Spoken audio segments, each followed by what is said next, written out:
Today we're going to explore the remarkable account of the bishop regarding his near-death experience. But before we begin, don't forget to subscribe if you haven't already, and let us know where you're watching from in the comments here. It will be a pleasure to see how far our message reaches. Now, let's get started. Since my childhood, I felt a deep calling to follow God. My faith led me to the priesthood and, over time, to the episcopate. I dedicated my life to the church, studying the scriptures, guiding the faithful, and preserving age-old traditions. I believed that devotion and obedience to the institution were the foundations of faith. People saw me as a spiritual leader, someone to turn to for advice, guidance, and comfort. Every Sunday I would ascend the pulpit, deliver sermons, lead prayers, and perform rituals passed down through generations. I taught the faithful to follow the commandments, honor the teachings of the church, and remain steadfast in their faith. But there was something I had never revealed to anyone, a troubling sense of emptiness. It wasn't constant, nor easy to explain. Sometimes in the evening I would find myself alone in my office, gazing at the open Bible before me, wondering why I didn't feel God's presence as I preached to others. For years I told myself it was simply fatigue, a natural burden for someone in my position. However, doubt lingered. I had always been taught that faith lay in loyalty to the church, in defending its principles, and in leading the people in worship. Yet, when I prayed, the silence was deafening. Before the altar, the divine presence I had felt in my youth now seemed distant. I pushed these questions deep into my mind, as my responsibilities were great and many people relied on me. Then came the night that changed everything. After a long day of meetings and preparation for the upcoming service, I sat in my office, exhausted. I flipped through my Bible, mechanically, without truly absorbing the words. I decided to pray, but before I even began, an overwhelming pain struck my chest. A suffocating pressure spread through my arm, and the air seemed to vanish from my lungs. My vision blurred, my strength evaporated, and when I tried to call for help, my voice betrayed me. I attempted to get up, but my legs buckled. The noise around me began to fade. The distant cries of those who had found me transformed into absolute silence. Then, everything went black. I had never imagined that I would die that night. A moment before, I felt an intense pain and fear, but the next moment, everything was calm. When I opened my eyes, a shiver ran through my soul. I looked down, seeing my own body sprawled on the floor. I hovered above the scene like a distant observer. My body was still, arms awkwardly falling, face frozen in an expression of shock. The door swung open suddenly, and members of the clergy rushed in. I recognized their faces and heard their desperate cries. One of them called for an ambulance, while another tried to wake me by shaking my shoulder. But I was no longer there. Curiously, I felt no panic, only a deep emptiness, as if everything that defined me, my thoughts, emotions, identity, had dissipated. I tried to speak, to make them understand that I was still there, but no sound came out. I had no voice. Shortly after, the paramedics arrived. I watched as they prepared the equipment and checked my vital signs. Then, one of them shouted, "My heart had stopped. I saw when they placed the defibrillator on my chest." Shock ready, clear. A jolt of electricity coursed through my lifeless body. My chest rose slightly, but I remained there, not knowing what would happen next. Silence reigned as I observed the scene before me. My body lay still on the ground while the paramedics worked tirelessly to bring it back to life. Another shock. Nothing. I watched all of this like a distant spectator, feeling no connection to that lifeless figure. It was like watching a film, except this time, the fallen character was me. Then, something changed. I felt a sudden tug, an irresistible force pulling me downward. The room around me twisted, the silhouettes of paramedics and clergy disappearing into the distance. A freezing cold enveloped me, and for the first time since I had left my body, I felt something real. I had always believed that death brought peace, that it would be a quiet rest. As a bishop, I had spoken of the safety of the soul in eternity. But here, at that moment, there was no peace, just a terrifying void. At first, a subtle shadow appeared at the edge of my vision, moving slowly like mist. But as I sank deeper into this emptiness, it became denser, swallowing the last remnants of light around me. I was alone. I tried to move, but there was no direction or ground beneath my feet, just an endless abyss. And then I realized I was not alone. Something was there, watching me. I couldn't see it, but I felt its presence. The darkness itself seemed alive, whispering words that pierced my soul. You have never been worthy. You have followed rules, but you have never known. The words weren't spoken aloud, but echoed within me, striking me with an overwhelming truth. The reality hit me hard. I was not in the presence of God. I was lost. I had spent my life preaching, teaching, preserving traditions, believing I was on the right path. But none of it mattered. None of it had brought me closer to Him. I knew things about God, but I had never truly known Him. I screamed, but no sound escaped. I tried to resist, but it was futile. The darkness surrounded me, filling me with a crushing fear. Just when I thought I would be completely consumed, something shone in the distance. A light, small, fragile at first, but real. Unlike the darkness, it pulsed with life, warmth, and power. It grew, tearing through the void like a blade, drawing me towards it. As I came closer, the whispers that had been tormenting me weakened, fading into distant echoes. The darkness receded, and an indescribable warmth enveloped me. An absolute and powerful love surrounded me. And then I knew, without any doubt, I was in His presence. The light surrounded me completely. It was alive, pulsating with a presence so intense that I felt as if my entire existence was laid bare before it. Every thought, every moment of my life, every hidden doubt, all of it was exposed. I was not just seeing the light, it was seeing me. And then I saw Him. I didn't need anyone to tell me who He was. My soul recognized Him instantly. It was Jesus Christ, the one I had preached about my whole life, the one to whom I had dedicated prayers and teachings. Yet, as I stood before Him, an unavoidable truth struck me. I had never truly known Him.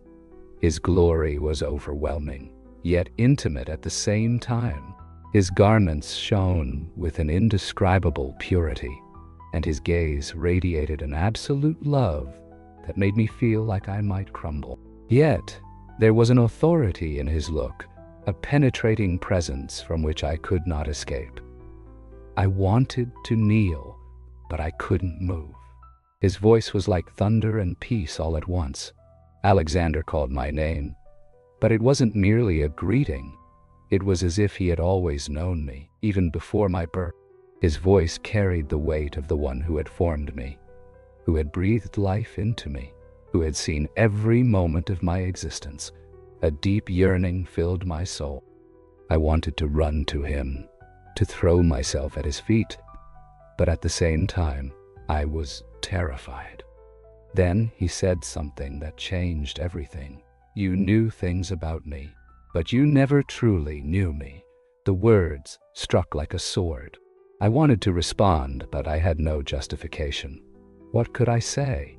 I had spent my life teaching about Him, defending the scriptures, leading prayer.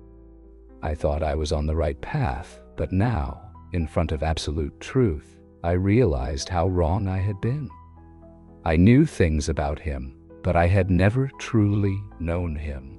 Tears burned in my eyes as the weight of my entire life collapsed upon me.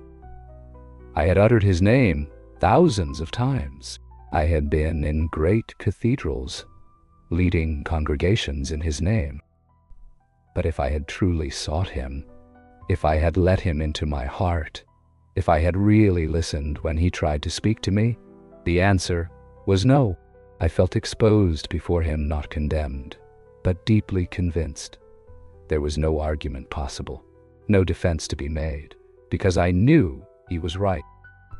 Then he raised his hand, and in an instant, visions flooded my mind. I saw my life. I saw the moments when I had preached about love, yet in my heart I had harshly judged others. I saw the times I had comforted the suffering, but only out of duty, not true compassion. I saw myself teaching others about Jesus, but never actually seeking him for myself. Then I saw the faces of the people who had come to me, searching for something real, something deeper. Instead of leading them to Jesus, I had led them to tradition. I had given them rules, rituals, a doctrine, but not him. A deep sorrow filled me as I watched these moments unfold before my eyes. I had always assumed that by being faithful to the church, I was fulfilling my purpose. But now, before the one I claimed to serve, I saw the truth. Faith was never about a building, never about a title, position, or tradition. It has always been about knowing him. Tears streamed down my face, and I finally found my voice. Lord, I didn't know. I thought I was doing what was right. His expression remained full of love, but there was also a profound sadness in his eyes. Many believe they are following me, but they do not know me. The words hit me like a torrent. How many people have been deceived like me? How many have devoted their lives to religion, yet have never truly known the one they worship? I thought of my congregation, the thousands of people who had come to my church seeking the truth. I had led them to a real relationship with Jesus while giving them only rules to follow. Then another vision appeared before me. I saw countless people before God, just as I was now. Some were welcomed into his kingdom, their faces full of light and joy, but others stood there, turned away, pleading, insisting that they had served him, insisting that they had done good deeds in his name. And then I heard their words, words that made my heart stop. Depart from me. I never knew you. I had believed in Jesus my whole life, but I had never truly known him. Now, standing before him, I knew I could never go back. I could never unsee what I had seen, never stop witnessing. I could never live the same way again. Then Jesus approached, and for the first time, I felt his hand on my shoulder. The moment he touched me, a wave of pure love flooded over me, breaking down all barriers and washing away all doubts. It's not too late. My whole life had been a shadow of what true faith was meant to be, but now I saw the truth. It meant I had a second chance. I looked at him, my eyes full of questions, full of despair, and then everything around me began to change. As soon as Jesus' hand left my shoulder, the light vanished, and I found myself standing in what seemed like a vast open space, suspended between two realities. I could see nothing but the infinite sky above me, but beneath my feet I felt a solid ground, even though there was nothing there. I turned to Jesus, but before I could speak, visions began to flicker before my eyes, clearer than memories, more vivid than anything I had ever experienced. The first thing I saw was my own life, but not as I remembered it. It was as if I was outside of time, observing myself from a completely different angle. I saw myself, a young priest eager to serve, full of conviction. I saw the day I became a bishop, the moment I was entrusted with guiding thousands in faith. I saw myself in grand cathedrals, preaching, leading people in worship, speaking with authority about God. But then Jesus spoke, not out loud, but directly to my soul. You have led many to religion, but few to me. The words struck me. I saw people coming to me with questions, seeking something deeper. They wanted to know God, understand His purpose, experience His presence. But instead of leading them to Christ, I directed them towards rituals, rules, and tradition. I gave them prayers to recite, doctrines to memorize, church laws to follow, but I didn't give them Jesus. I felt sick. I had thought I was serving God. I had spent my life teaching about Him, but I hadn't truly led people to Him. Another vision appeared. I saw a church service, one of my own. I was in front, preaching to a large congregation. The people were listening intently, nodding. But the vision changed. I saw them a few days later, unchanged. They had followed my instructions, completed the rituals, obeyed the traditions, but had not been transformed. Their hearts were the same. Their lives had not been impacted by the truth of Jesus. Then the scene changed again. I saw heaven and hell, but it was not what I expected. I had spent my life teaching that good people go to heaven and that the wicked face judgment. But now, Jesus was showing me something far more frightening. I saw many people in hell, and they weren't just murderers, thieves, or those who openly reject God. Many of them were deeply religious. They were priests, pastors, church leaders, faithful members of their congregations. They followed all the rules, attended every service, recited every prayer, but they had never truly given their hearts to Christ. That's why they were lost. I wanted to look away, but the voice of Jesus held me firmly. They think they are serving me, but I do not know them. A great cry and lamentations filled my ear. I saw people screaming, pleading for another chance, claiming they had done good works in His name. I recognized some of them, priests I had known, faithful church members, people I once admired. And then I heard the most terrifying words of all, words that made my soul tremble. "Depart from me, I never knew you." The pain on their faces was unbearable. They had spent their lives believing they were saved, but they had never truly known Jesus. They had served religion, but not God. I wanted to scream. I wanted to run away. I turned to Jesus, my heart racing. "Lord, I didn't know, I didn't understand." His eyes were filled with sadness. "You never sought me with all your heart. You followed tradition, but you never followed me." Tears streamed down my face. How could I have been so blind? Then He raised His hand again, and the vision changed. Now I saw heaven, a place so beautiful, filled with life and light, that I could hardly absorb it. But what impressed me the most was who was there. I saw ordinary people, men and women, young and old individuals who had never held a position in the church, who had never been recognized as religious leaders. And yet, they shone with a brilliance that could only come from one thing. They had truly come from one thing: known Jesus. Some of them were fishermen people whom the world had condemned, whom the church had rejected, but they had been forgiven, redeemed, transformed. Then Jesus spoke again. Salvation is not found in a title, a building, or a tradition. It is in me. Everything I had built, my life, my position, none of it had saved me.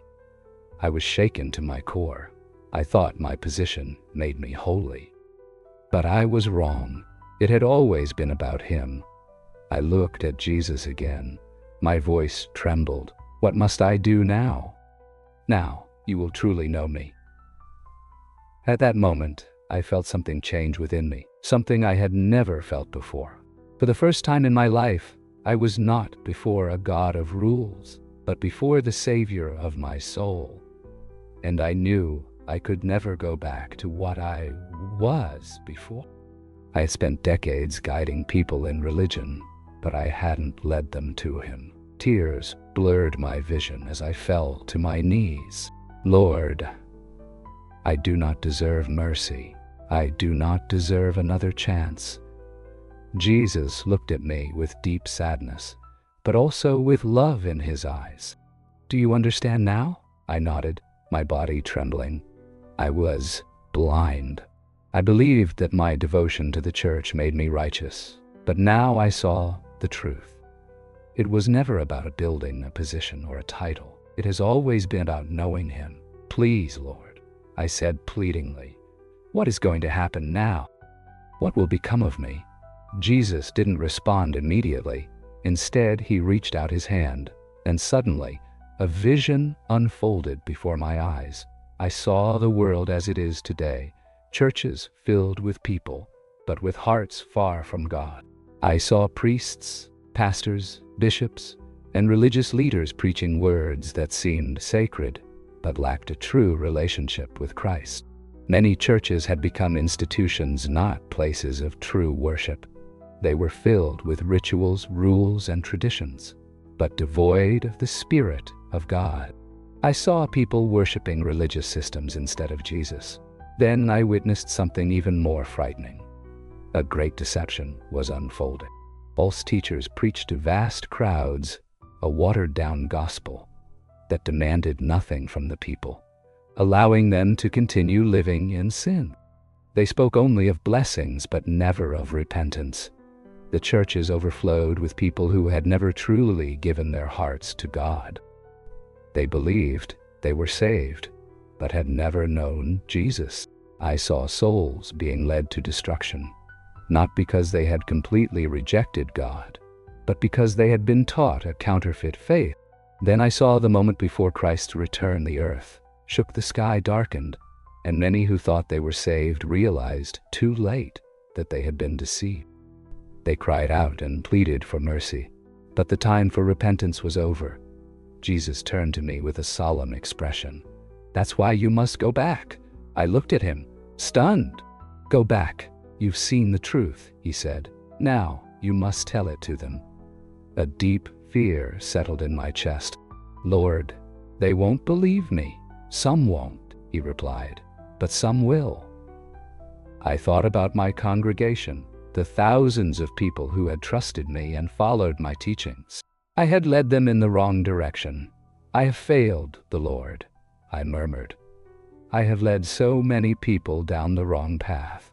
Jesus knelt beside me. His voice was soft but firm. "Then bring them back." A glimmer of hope sparked within me. Jesus reached out and placed his hand on my chest. The moment he touched me, a wave of warmth and power coursed through my being, unlike anything I had ever felt before. "Go and lead them to me, not to an institution," he said. That word struck me like lightning. My entire life, I had led people to the church, teaching them to obey the doctrines of men, to follow traditions, to place their trust in religious leaders. Now I finally understood. It wasn't about a system, it was about him. But now, Jesus was telling me to do something different. I had to lead people directly to him. I was scared. I knew that if I returned, I would face opposition. Many within the church would reject my testimony. They would accuse me of lying, of betraying, of deceiving. But Jesus spoke again. "A great lie is spreading through many churches. You must warn them before it's too late."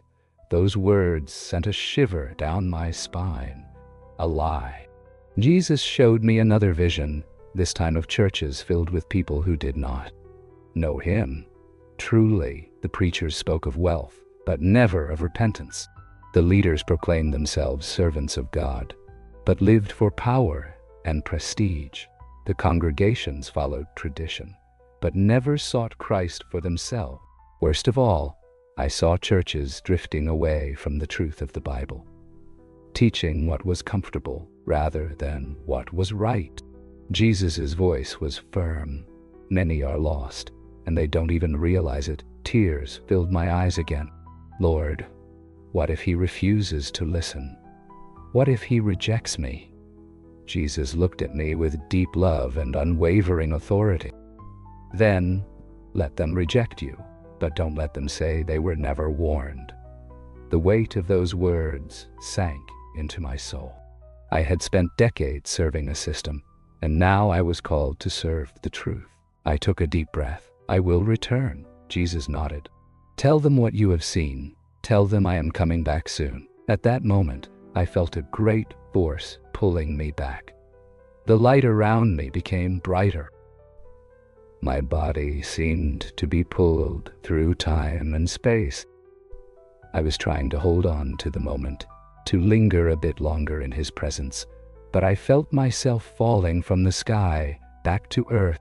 The last thing I heard before everything went dark was his voice, giving me one final command.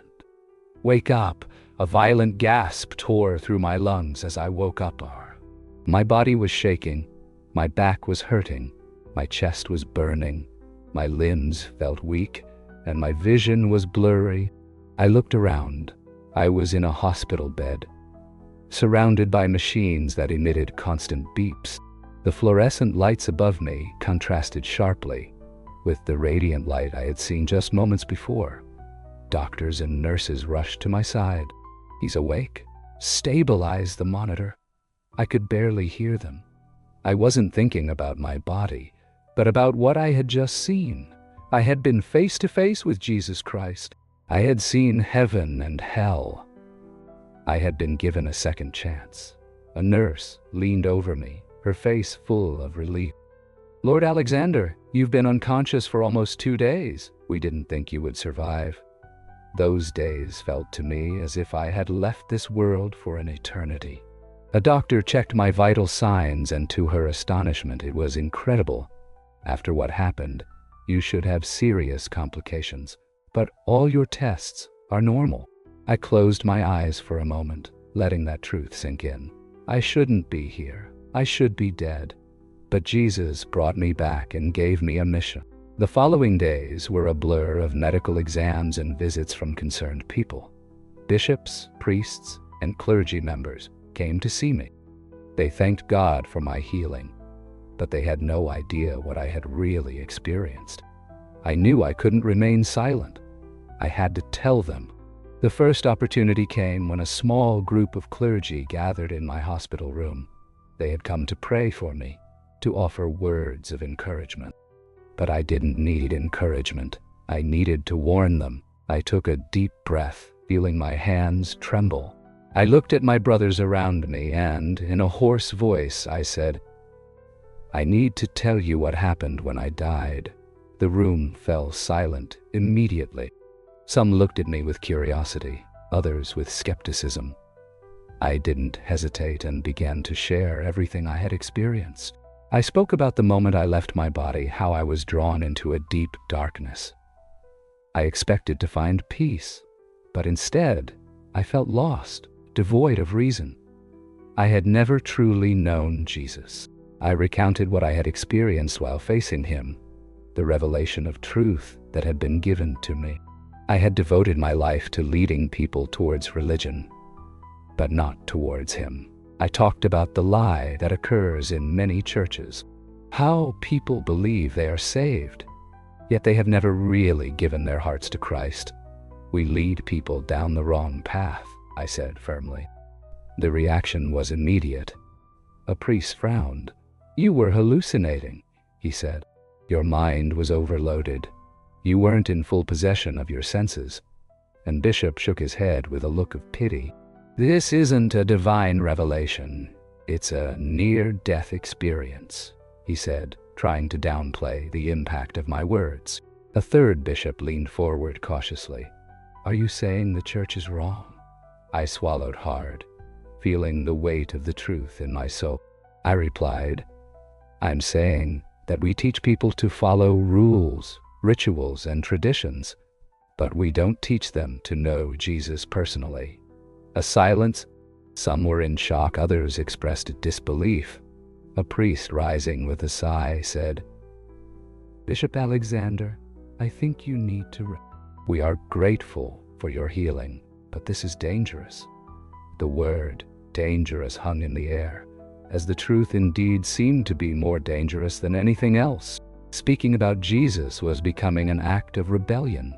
They left, some shaking their heads in disapproval, others showing their discomfort. No one accepted what I had just said, but I knew I couldn't stay silent. I began to preach differently. I abandoned empty traditions and doctrine. I spoke of Jesus, about how salvation is not found in rituals, but in a personal relationship with Christ. I warned against the lies happening in many churches about how people were being taught to seek comfort instead of conviction. I knew that many would one day find themselves before God and hear those terrible words, "Depart from me, I never knew you." Some members of my congregation listened and were moved, but others completely rejected me. I was called a heretic. I was accused of abandoning the church. Some bishops refused to let me preach in their churches, and priests warned their congregations to stay away from me. But that didn't matter to me. I had seen the truth. I had stood before the King of Kings, and he had given me a second chance. Now, before you, I pose the same question that Jesus asked me. Do you really know him? I'm not asking if you know something about him, if you attend church, or if you follow religious traditions. I'm asking, do you know him personally?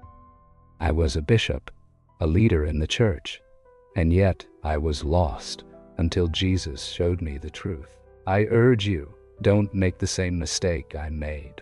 One day you will stand before him, and when that happens, he will say, "Well done, good and faithful servant." Or he will say, "Depart from me, I never knew you." This is your call to wake up. Seek him now, before it's too late. I deeply thank my Lord for sharing his story with us, and to you who have stayed until now to listen, my gratitude. May this testimony bring something positive into your life, valuable lessons that may guide you. If you haven't subscribed yet, take this opportunity to sign up and follow the upcoming videos. See you soon.